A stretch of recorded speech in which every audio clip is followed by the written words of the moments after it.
बिस्मिल्लाहिर्रहमानिर्रहीम। अस्सलाम वालेकुम दोस्तों, आज फिर आपके साथ एक बहुत अच्छी सी वीडियो लेके आया हूँ मुबशर बर्ड्स फिरा के साथ।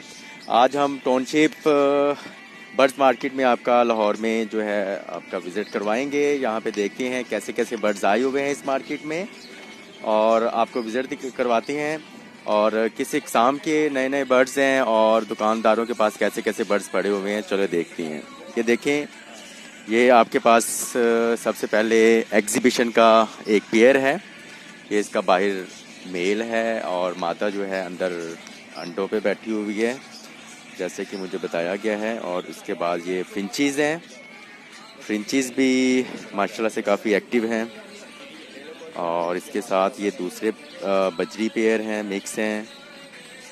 और जैसे कि आपको ये वाज़िया नज़र आ रहा होगा, इसके साथ और भी काफ़ी परिंदे हैं। ये डव वगैरह हैं, खुम्बरे जिसको हम बोलते हैं। इसी तरह मैं अब सारे दुकान का आपको जो शॉप है बर्ड्स की वहाँ पे सारा विज़िट करवाता चलता हूँ। अब देखते जाइएगा काइंडली। ये सारी वीडियो आप एंड तक देखिएगा ताकि आप इस दुकान का शौक कर सके यहाँ पे कौन कौन से बर्ड्स अवेलेबल हैं। तो दोस्तों ये आपको मैं दिखा रहा हूँ।